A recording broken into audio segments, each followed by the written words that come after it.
জড়িয়ে ধরলো, আমিও জড়িয়ে ধরে বললাম I love you too. Samiya জড়িয়ে ধরে কান্না করতেছে, আমি বলতেছি পাগলি কান্না করতেছো কেন? সামিয়া বলল কখনো ছেড়ে যাবে না তো আমাকে? আমি বললাম একমাত্র আল্লাহ ছাড়া কেউ আমাদের আলাদা করতে পারবে না।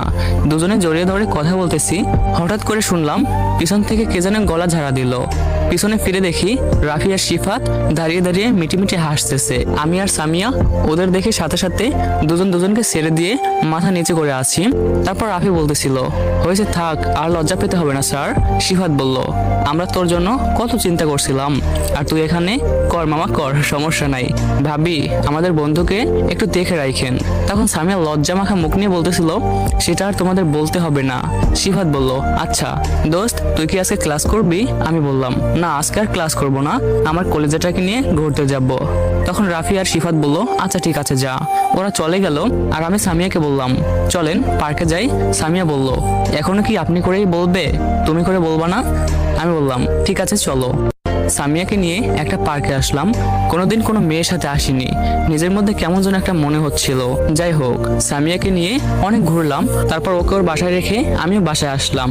রাতে শুয়ে আসি, তখন সামিয়া ফোন দিল। ওর সাথে কথা বললে ঘুমিয়ে গেলাম। লেখাপড়া করা, আড্ডা দেওয়া, সামিয়াকে নিয়ে ঘোরাঘুরি করা, এভাবে চলে গেল একটা বছর। সামিয়ার এবং আমার ভালোবাসাটা অনেক গভীর হয়ে গেছে। আমাদের সম্পর্কটা আমার বাবা মাও জেনে গেছে। আগামীকাল থেকে আমার ইয়ার চেঞ্জ পরীক্ষা শুরু। আল্লাহর রহমতে সব পরীক্ষায় ভালোভাবেই দিতে পারছি। আজকে আমার রেজাল্ট দিয়েছে, আমি ফার্স্ট হয়েছি আর সামিয়া ওদের ডিপার্টমেন্ট থেকে ফার্স্ট হয়েছে।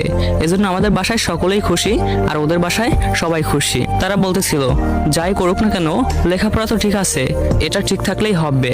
আরেকটা কথা, আমাদের রিলেশনের কথা আমাদের কলেজে কেউ জানতো না, শুধু আমার ফ্রেন্ডরা এবং সামিয়ার ফ্রেন্ডরা জানতো। আজকে আমার কলেজে আসতে একটু দেরি হয়েছে। কলেজে ঢুকতেই আমার মাথায় রক্ত উঠে গেল। কলেজের মাঠে দেখলাম রিপন সামিয়াকে বাজে কথা বলতেছে আর ওর অন্য ধরে টানাটানি করতেছে। রিপন হলো কলেজের সব থেকে খারাপ ছেলে। এর আগেও